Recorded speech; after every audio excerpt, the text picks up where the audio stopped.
Hallelujah. യേശുവേ സ്തോത്രം, യേശുവേ നന്ദി. അഭിഷേകാഗ്നിയുടെ എല്ലാ പ്രേക്ഷകർക്കും രക്ഷിതാവും കർത്താവുമായ യേശു ക്രിസ്തുവിൻ്റെ ധന്യനാമത്തിൽ കൃപയും സമാധാനവും. Praise the Lord. ഇന്ന് നാം ചിന്തിക്കുന്ന വിഷയം എൻ്റെ കാര്യം ആര് നോക്കും എന്നതിനെ കുറിച്ചാണ്. രാജാക്കന്മാരുടെ 1-ാം പുസ്തകം 17-ാം അധ്യായം 12-ാം തിരുലിഖിതം. ഞാൻ 2 ചുള്ളിവിറക് പിറക്കുകയാണ്. ഇത് കൊണ്ടുപോയി അപ്പമുണ്ടാക്കി എനിക്കും എൻ്റെ മകനും കഴിക്കണം. എന്നിട്ട് ഞങ്ങൾ മരിക്കും. പാവപ്പെട്ടൊരു വിധവയുടെ അനാഥത്വത്തിൽ, ആരുമില്ലാത്തതിന്റെ വേദനയിൽ ഹൃദയം നൊന്ത് നിലവിളിക്കുന്ന ഒരു ഭാഗമാണ് ഈ തിരുലിഖിതങ്ങളിൽ നാം കാണുന്നത്. പ്രിയപ്പെട്ട ദൈവമക്കളെ, ഈ വചനത്തെക്കുറിച്ച് ചിന്തിക്കുന്നതിന് മുമ്പ് കഴിഞ്ഞ നാളുകളിൽ അഭിഷേകാഗ്നി പ്രോഗ്രാം കേട്ടപ്പോൾ ചില കുടുംബങ്ങളിലെ ആർക്കും സഹായിക്കാൻ പറ്റാത്ത സാഹചര്യങ്ങളിലേക്ക് ദൈവത്തിന്റെ അത്ഭുത ശക്തി വ്യാപരിച്ചതിനെ കുറിച്ച് അവർ നമുക്ക് വേണ്ടി വെളിപ്പെടുത്തുന്നത് നമുക്കൊന്ന് ശ്രദ്ധിക്കാം.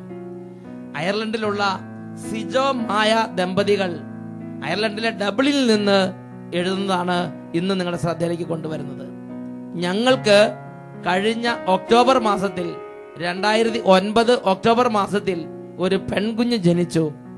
ചില കാരണങ്ങളാൽ ഞങ്ങൾക്ക് നാട്ടിൽ നിന്നും ആരെയും സഹായത്തിന് കൊണ്ടുവരുവാൻ സാധിച്ചില്ല. ഞങ്ങളുടെ മോൾ ജനിച്ചതിന് ശേഷം 2 ആഴ്ച കഴിഞ്ഞപ്പോൾ മുതൽ വല്ലാത്ത അസ്വസ്ഥതയുടെ പിടിയിലമർന്നു. രാത്രി ഒട്ടും ഉറങ്ങുന്നില്ല, നിർത്താതെ കരച്ചിലും ആരംഭിച്ചു. ഇത് 1.5 മാസത്തോളം തുടർന്നു. ഞങ്ങൾ ആകെ വിഷമിച്ചു. എന്തു ചെയ്യും? ഇവിടെ സഹായിക്കാനും ആരുമില്ല. ഞങ്ങൾ നിസ്സഹായ അവസ്ഥയിൽ നെടുവീർപ്പെടാൻ തുടങ്ങി. ആ സമയത്താണ് ഞങ്ങളുടെ ഒരു ഫ്രണ്ട് വഴി സഗിയോൻ ധ്യാന കേന്ദ്രത്തിലെ അഭിഷേകാഗ്നി പ്രോഗ്രാം വെബ്സൈറ്റിൽ ഉണ്ടെന്ന് അറിഞ്ഞത്. അങ്ങനെ കമ്പ്യൂട്ടറിൽ വെബ്സൈറ്റ് തുറന്ന് അഭിഷേകാഗ്നി പ്രോഗ്രാം കാണുകയും അഡോറേഷന്റെ സമയത്ത് ഞങ്ങൾ ഈ കുഞ്ഞിനെ സമർപ്പിച്ച് കരഞ്ഞ് പ്രാർത്ഥിക്കുകയും ചെയ്തു. അത്ഭുതമെന്ന് പറയട്ടെ, ഞങ്ങളുടെ മോളുടെ അസ്വസ്ഥതകൾ യേശുവിന്റെ നാമത്തിന്റെ അത്ഭുത ശക്തിയാൽ വിട്ടുപോയി. മോൾക്ക് നന്നായി ഉറങ്ങാൻ സാധിക്കുന്നു. മോളുടെ ശരീരത്തിന്റെ തളർച്ചകൾ മാറി, നിർത്താതെയുള്ള കരച്ചിലും വിട്ടുമാറിപ്പോയി. ഹല്ലേലൂയ. അയർലൻഡിലെ ഡബ്ലിനിൽ നിന്ന് സിജോ മായ ദമ്പതികൾ സാക്ഷ്യപ്പെടുത്തുകയാണ്. പ്രിയപ്പെട്ട ദൈവമക്കളെ, ഒരു നിമിഷം കണ്ണുകൾ അടച്ച് കുടുംബത്തിലെ ഓരോ സങ്കീർണ സാഹചര്യങ്ങളിലേക്ക് ദൈവത്തിന്റെ അത്ഭുത ശക്തി ഇറങ്ങാൻ വേണ്ടി ഇപ്പോൾ നമുക്ക് പ്രാർത്ഥിക്കാം. യോഹന്നാന്റെ സുവിശേഷം 8-ാം അധ്യായം 47-ാം തിരുലിഖിതം.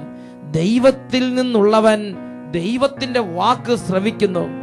ദൈവത്തിൽ നിന്നുള്ളവൻ ദൈവത്തിന്റെ വാക്ക് ശ്രവിക്കുന്നു. ഈ നിമിഷം എല്ലാവരും ഹൃദയം തുറക്കട്ടെ. ഹൃദയത്തിലെ എല്ലാ അവസ്ഥകളിലേക്ക് ദൈവശക്തി വ്യാപരിക്കുന്നു. Hallelujah, hallelujah. ഓ ദൈവമേ, അങ്ങയുടെ വാക്ക് കേൾക്കാൻ തടസ്സമുണ്ടാക്കുന്ന വിധം ഓരോ ശരീരങ്ങളിലും കുടുംബങ്ങളിലും ഇപ്പോൾ കുടികൊള്ളുന്ന ഓരോ തരത്തിലുള്ള വിപരീത സാഹചര്യങ്ങൾ വിട്ടുമാറി പോകട്ടെ. ഓ ദൈവമേ, രോഗികളുടെ മേൽ അങ്ങയുടെ അത്ഭുതകരമായ സ്പർശനം ഇപ്പോൾ അവിടെ നൽകണമേ കർത്താവേ. ഓരോ തരത്തിലുള്ള വ്യതകൾ അനുഭവിച്ച് അങ്ങയുടെ നാമം വിളിച്ചപേക്ഷിക്കുന്ന ഓരോ കുടുംബങ്ങളിലേക്കും അങ്ങയുടെ അത്ഭുതകരമായ ശക്തി ഇപ്പോൾ വ്യാപരിക്കട്ടെ. ദൈവവചനം കേൾക്കുമ്പോൾ ഹൃദയത്തിൽ മല്ലടിക്കുന്ന അവസ്ഥകളും അവിശ്വാസവും ദുർചിന്തകളും ദുർബുദ്ധിയും കുടില ചിന്തകളും ദൈവമക്കളെ പീഡിപ്പിക്കുന്നുണ്ടെങ്കിൽ ഇപ്പോൾ യേശുവിന്റെ നാമത്തിൽ വിട്ടുമാറി പോകട്ടെ. Hallelujah, hallelujah. ജ്ഞാനത്തിന്റെ പുസ്തകം 1-ാം അധ്യായം 3-ാം തിരുലിഖിതം. കുടില ബുദ്ധി മനുഷ്യനെയും ദൈവത്തെയും തമ്മിൽ അകറ്റിക്കളയുന്നു. ദൈവവചനത്തോട് മല്ലടിക്കുന്ന കുരുടു പിടിച്ച എല്ലാ ചിന്തകളെയും യേശുനാമത്തിൽ ശാസിക്കുന്നു. വിട്ടുമാറി പോകട്ടെ. Hallelujah, hallelujah. ദൈവമക്കൾക്ക് തെളിഞ്ഞ ചിന്ത, തെളിഞ്ഞ ബുദ്ധി, വിശ്വാസ അഭിഷേകം, ആത്മീയ ക്രമങ്ങൾ ഇപ്പോൾ സമൃദ്ധമായി ലഭിക്കട്ടെ. പ്രാർത്ഥന വരങ്ങൾ നിറയട്ടെ. ആത്മീയ അഭിഷേകങ്ങളെ ജ്വലിക്കട്ടെ. Hallelujah, hallelujah. മന്ദിച്ച ഹൃദയങ്ങൾ, മരവിച്ച മനസ്സുകൾ യേശുവിന്റെ നാമത്തിൽ പുതുജീവൻ പ്രാപിക്കട്ടെ. Hallelujah, hallelujah. യേശുവേ ആരാധന, ആരാധന. യേശുവേ സ്തോത്രം, യേശുവേ നന്ദി. യേശുവേ സ്തോത്രം, യേശുവേ നന്ദി.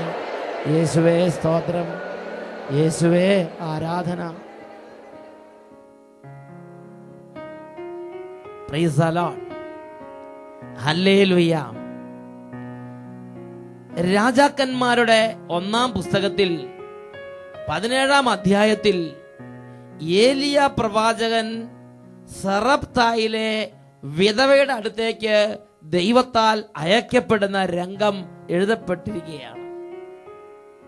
അവിടെ ആ വിധവ ഏലിയ പ്രവാചകന്റെ മുമ്പിൽ ജീവിതത്തിലെ കഠിനമായൊരു നിസ്സഹായ അവസ്ഥ, ഗവൺമെന്റിന് സഹായിക്കാൻ പറ്റുന്നില്ല, നാട്ടുകാർക്ക് സഹായിക്കാൻ പറ്റുന്നില്ല, സ്വന്തക്കാർക്ക് സഹായിക്കാൻ പറ്റുന്നില്ല, സഹായിക്കാൻ ആരുമില്ലാത്ത ഒരു വിധവയുടെ വേദനയുടെ മുമ്പിലാണ് ഏലിയ പ്രവാചകൻ നിൽക്കുന്നത്.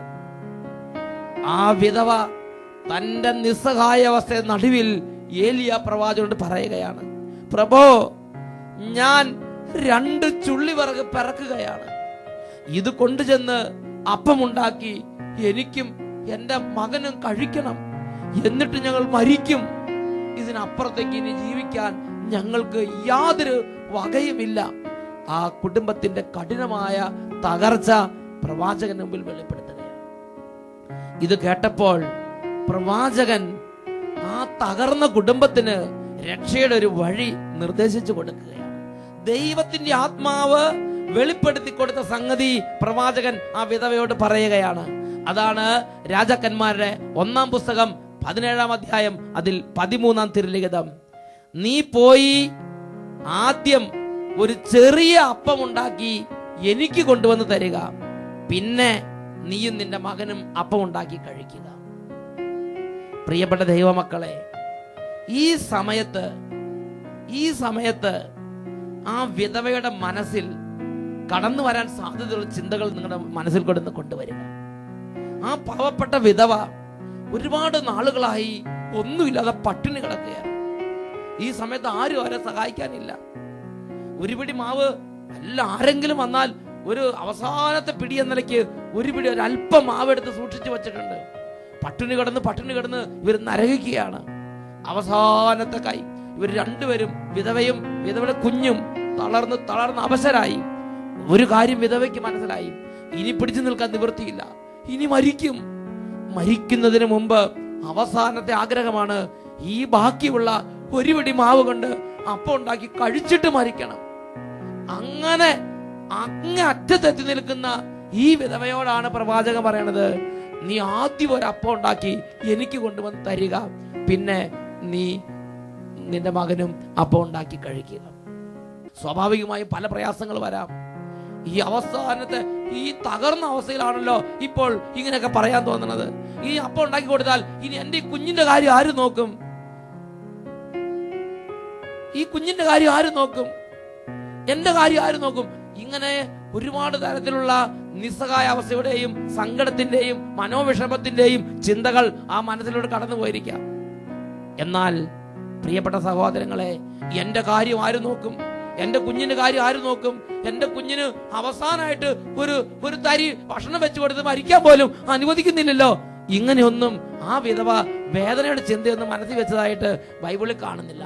ആ വിധവ പോയി ഒരു ചെറിയ അപ്പം ഉണ്ടാക്കി കൊണ്ടുവന്ന് ദൈവത്തിന്റെ പ്രവാചകനായ ഏലിയായുടെ കൈകളിലേക്ക് കൊടുത്തു. പ്രിയപ്പെട്ട ദൈവമക്കളെ, ദൈവത്തിന്റെ വചനത്തിൽ പഠിപ്പിക്കുകയാണ്, നിന്റെ കലത്തിലെ മാവ് തീർന്നു പോവുകയില്ല, നിന്റെ ഭരണിയിലെ എണ്ണ വറ്റുകയുമില്ല. രാജാക്കന്മാർ 1-ാം പുസ്തകം 17-ാം അധ്യായം 16-ാം വാക്യം ഇത് വീണ്ടും വെളിപ്പെടുത്തുകയാണ്. ഏലിയ വഴി കർത്താവ് അരുളി ചെയ്തതുപോലെ കലത്തിലെ മാവ് തീർന്നു പോയില്ല, ഭരണിയിലെ എണ്ണ വറ്റിയതുമില്ല. അനേക ദിവസങ്ങൾ അവർ സുഭിക്ഷമായി അപ്പം ഭക്ഷിച്ചു. ഹല്ലേലൂയ. പ്രിയപ്പെട്ട ദൈവമക്കളെ,